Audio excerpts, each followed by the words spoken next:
1945 finaliza la Segunda Guerra Mundial y da comienzo el aislacionismo internacional a España. Las potencias vencedoras identificaban al régimen franquista como un régimen apoyado y próximo ideológicamente a las potencias fascistas derrotadas en el conflicto armado y al dictador como un colaborador de las mismas. España fue siendo excluida del proceso de construcción del nuevo orden mundial surgido tras el final de la Segunda Guerra Mundial, y la cuestión española pasaba a ser, en ese momento, una de las preocupaciones de los dirigentes occidentales.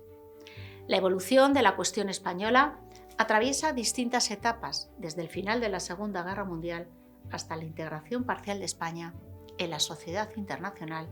a mediados de los años 50. Una primera fase se inicia en 1945 y concluye en 1947 con la difusión de la doctrina Truman. Son los años de mayor aislamiento del régimen franquista, como se refleja en las decisiones adoptadas en los encuentros internacionales. En la Conferencia de San Francisco, germen de la creación de Naciones Unidas, México propuso una moción dirigida a impedir el regreso de España en la futura organización, salvo que se acometieran cambios políticos.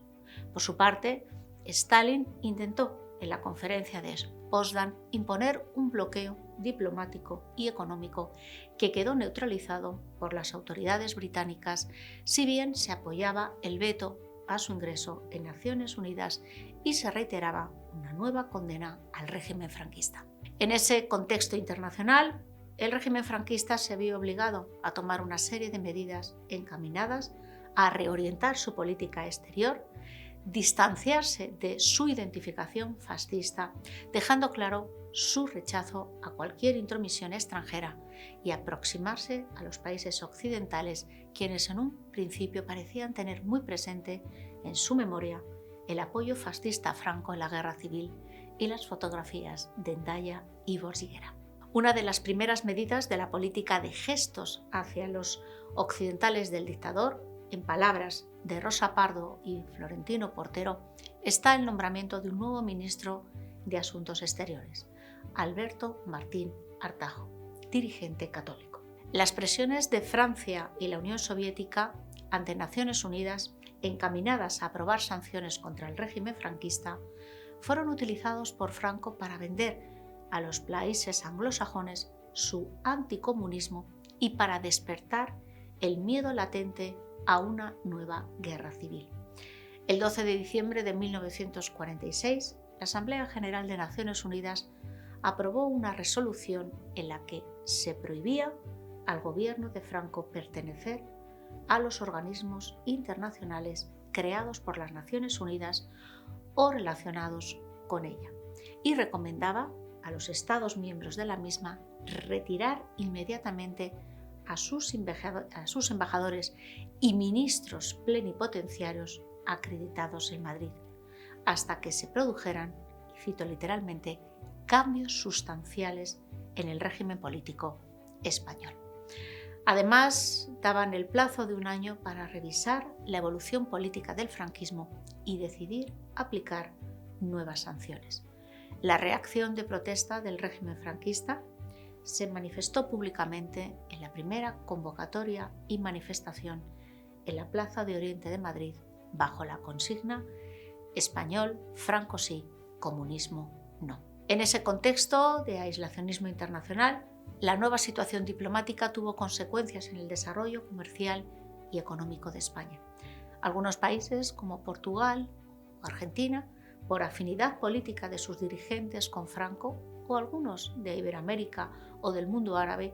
rechazaron las recomendaciones establecidas por Naciones Unidas y mantuvieron acuerdos y colaboraciones con el régimen español. El viaje a España en 1947 de Eva Perón, esposa del presidente de Argentina, Juan Domingo Perón, fue la demostración pública del apoyo de ese país a España y fue utilizado por la propaganda franquista para la defensa de los intereses del régimen. Para esas fechas, además, la escena internacional había sufrido un cambio radical y estaba muy convulsionada por el inicio del enfrentamiento entre la Unión Soviética y los Estados Unidos en lo que se denominó la Guerra Fría.